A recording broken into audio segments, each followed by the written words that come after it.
Good afternoon, guys. Welcome to ixamBee. This is the continuation of our NABARD Grade-A lecture series. We bring you video lectures that cover almost every aspect of your examination in both the phases of NABARD Grade-A. Today, we'll see some news and based on the last week of May, and also we'll see some MCQs based on those news that will be helpful for both a GA and ESI section.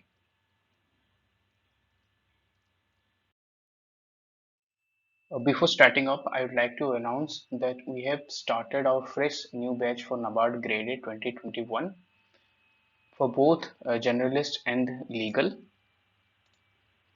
Visit our website, that is www.ixamBee.com, to learn more about the course.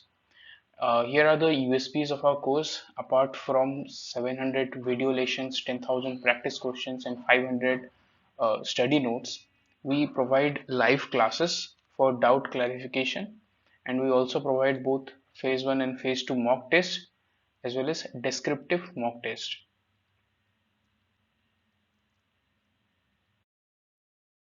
Here is an exciting offer for you guys. You can get a flat 18% off in any of our online courses just by uploading your or any of your family members taking the vaccine picture. Please take the advantage of this offer and secure good health as well as a good career. So let us see the first question of this session. Recently, RBI published its annual report. Which of the following statements is true about RBI annual report 2020 and 21? These are the three statements. You can pause the video and read the statements and answer. So only the first statement is correct. The annual report 2020-21 is for 9 months as RBI recently changed its accounting year. We all know that RBI has changed its accounting year from July-June to April-March to make it equivalent to financial year of Government of India. And foreign exchange transactions have increased by 69% and bank frauds have decreased by 25%. So these two statements are incorrect. So only the first option is correct. So you can see how we have covered this news in Bpedia. RBI releases its annual report on, and all the details of his annual report that is relevant for your examination have been mentioned here. If you have not downloaded our Bpedia yet, please visit our website and download the May last week's Bpedia. It is free of cost, and you can see how we cover each and every aspect of current affairs that is relevant for your exams. So here is the second question. Which of the following is at the lowest tier in India's cooperative banking structure? Your options are RRBs, state cooperative banks, district central cooperative banks, primary agriculture credit societies, and none of the above. The answer is primary agriculture credit societies, or PACS. It is at the lowest rung of India's cooperative banking structure. Above this PACS, there is a district central cooperative bank, and above this central cooperative bank is the state cooperative bank. So this is a three-tier cooperative banking structure in India. So we saw a recent news that SEBI has doubled foreign investment limit for venture capital funds to 1500 million US dollar. Earlier it used to be 750 million. Now it is 1.5 billion or 1500 million US dollar. So based on this news, uh, here is a question. Which of the following are investment funds that manage the money of investors who seek private equity stakes in startups? Here the keyword is startups. So through this fund, the investment happens only to the startups. So the answer is venture capital funds. So in these kind of funds, people pull their money, और ये जो money pulling होता है, that is only for startups. So that is venture capital fund. Again, a question on AIF or alternative investment fund. Which of the following statements about AIF is true? You can read the statements by pausing this video and try attempting. So all of the above statements are correct. AIF pull money from sophisticated private investors. Yes, it is true. An AIF in India can be established as a company as well as a trust. Yes, it is true. Here you can read that an AIF in India can be established as a company, limited liability partnership or LLP or a corporate body or a trust. So venture capital fund and angel funds are a few examples of AIF. Yes, this is also true. Please remember that SEBI has categorized this AIF in three parts, that is category 1 AIF, category 2 and category 3 AIF.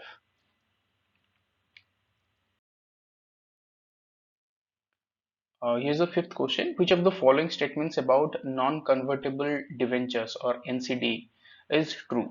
These are the three statements. So the answer is C, or the first and second statements are true. These debentures cannot be converted to shares. Yes, that is the reason it is called a non-convertible. They cannot be converted into shares. NCDs are listed on stock exchange. Yes, it is true.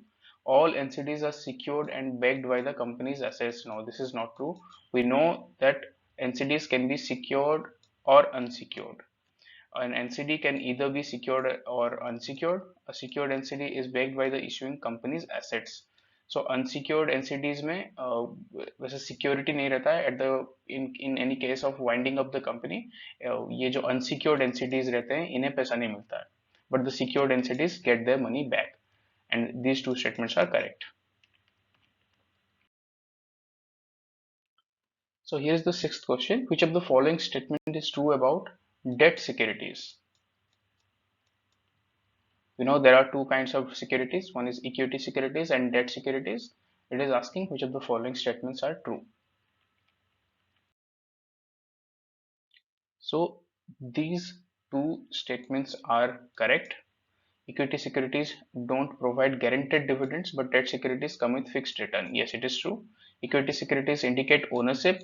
Debt securities indicate a loan. Yes, debt securities में क्या होता है? You give a loan to the company, so in return they will provide you interest rate for a certain period of time. इसमें आपका ownership नहीं रहता है. But in case of equity securities, you become a kind of owner of that particular company. Both equity securities holder and debt securities holder will have voting rights. No, this is not true. Only equity securities holder, after clearing certain threshold, they will be able to participate in the voting process in the corporate body. But debt security holders इन्हें कुछ voting rights नहीं मिलता because ये owners इनके पास ownership ही नहीं है. So option C, the first two statements are correct. So we saw a news. Paytm is planning to get rupees 22,000 crore rupees from IPO. So it is planning to now bring an IPO, and it is aiming to raise rupees 22,000 crores through this IPO. So let us see some questions based on this news. So a very simple question: through which of the following processes a privately owned company can turn into a public company? So the answer is initial public offering or IPO. So IPO process में क्या होता है? Privately owned company get listed in the stock exchange. ये stock exchange पे list होके कुछ पैसा भी raise करता है. So in that process it becomes a public listed company. ठीक है? So the IPO is the process through which a privately owned company can turn into a public listed company. Which of the following is one major difference between IPO and OFS, that is offer for sale?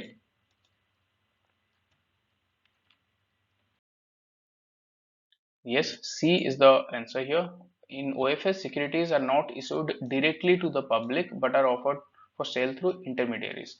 इसमें क्या होता है? IPO में, as I already discussed, IPO में वो company list होता है stock exchanges में, and stock exchange is open to everyone. कोई भी जाके यहाँ से उनका शेयर खरीद सकता है. But in case of OFS ये कुछ ये प्राइवेट प्लेसमेंट होता है for certain group of people, ये ओएफएस होता है. So you can see under this method, securities are not issued directly to the public but are offered for sale through intermediaries like issuing houses or stockbrokers. In this case, a company sells securities en bloc at an agreed price to brokers और ये broker फिर से resale करते हैं. That is offer for sale. So it is different from IPO क्योंकि ये kind of private placement है जो कि फ्यू सिलेक्टेड इंडिविजुअल्स के लिए है.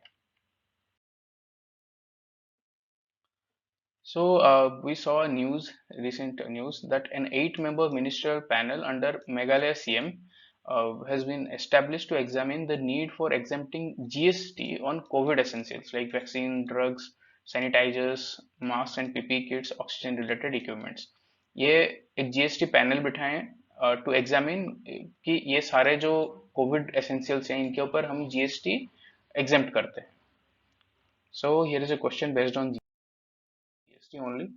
Who among the following are not the members of GST Council? It is asking who is not a member of GST Council.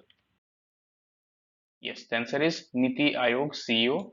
So Niti Aayog CEO is not one of the members. Members are Union Finance Minister or Union State Minister of Revenue or Finance, Minister in charge of Finance or Taxation of all the states. तो basically इसमें क्या होता है, union finance minister तो रहते ही हैं, ये chairman है जीएसटी काउंसिल का, और जो स्टेट मिनिस्टर रहते हैं union state minister, they are also members, and also the finance minister of each states, they are also the members of GST Council. So Niti Aayog CEO has no place in GST Council. You have to remember this particular fact. So again a question based on GST Council. In the GST Council, the central government has how much voting weightage, whereas the state governments have how much voting weightage in total. It is asking, as we already discussed, इसमें central के ministers रहते हैं as well as state के ministers रहते हैं, तो इनमें voting weightage कितना रहता है. So the correct answer is B. 1/3 voting right central government को मिलता है और स्टेट गवर्नमेंट को मिलता है 2/3. स्टेट गवर्नमेंट सारे स्टेट गवर्नमेंट्स को मिला के 2/3 वोटिंग राइट्स मिलता है. And please remember every decision जो जीएसटी काउंसिल लेता है that has to be taken by a majority of 3/4. ठीक है, 3/4 मेजोरिटी पे सारे डिसीजन लिए जाएंगे. And please remember central government के पास 1/3 वोटिंग राइट्स है, स्टेट गवर्नमेंट के पास 2/3 वोटिंग राइट्स है. सो यू कैन से कि बिना सेंट्रल गवर्नमेंट के परमिशन बहुत कुछ चेंजेस नहीं हो सकता है जीएसटी काउंसिल में, बिकॉज ये जो प्रोसेस है 3/4 इनको मेजोरिटी चाहिए कोई भी चीज पास करने के लिए. So this is the peculiarity of GST council. So let us see a question on FDI. The FDI trend for the last year, the last financial year has been out. तो उसके basis पे ये question है. Which of the following statements about FDI in India is true? You can read these statements by pausing the video and try attempt. Yes, only the second statement is correct. FDI into India has decreased in 2020-21. No, this is not true. Uh, we have seen in the news that it has grown by 19%. So no question of decreasing. Highest FDI equity has come from Singapore. Yes, Singapore followed by US and Mauritius. So the highest FDI has come from Singapore, then US, then Mauritius.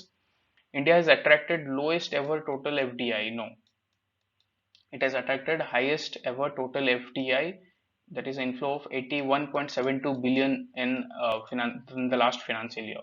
It is 10% higher than the 2019-20 financial year. And when we talk about this figure 81.72 billion, we are including the equity inflows as well as the reinvestment earnings. Suppose a company ने last year 100 crores का FDI लाया था, and again it is reinvesting that amount in the 2020-21 financial year. We are also including this reinvestment amount. So अगर हम ये सारे earnings को मिलाते हैं तो that is 81.72 billion US dollar in financial year 2021.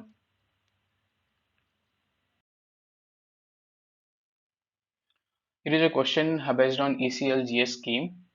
Which of the following statements about this ECLGS scheme is true?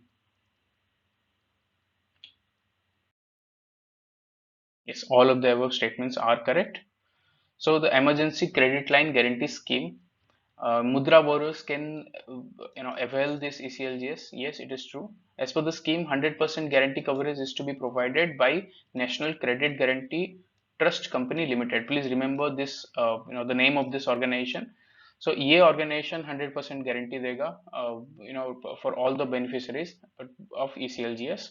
The interest rates under these schemes are different for banks and NBFCs. Yes, it is true. इन्हें interest rate को cap किया गया है. 9.25 is for banks and financial institutions, and those who are getting loans from NBFCs, it is 14%. ये cap किया गया है 9.25 and 14% पे, but they are different. So this statement is also correct.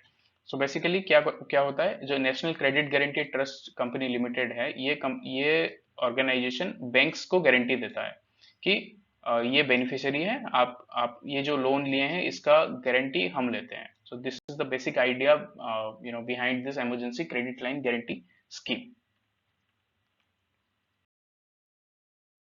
So let us see some one-liner GA questions. As per the 21 world's top 10 highest paid athletes list announced by Forbes, who is at the top position? So the answer is Conor McGregor. So Conor McGregor is the highest paid athlete in 2021. The Under 17 Women's World Cup will be held in which place from October 11 to 30? ये Under 17 Women's World Cup कहाँ पे खेला जाएगा? Yes, India. India is the answer.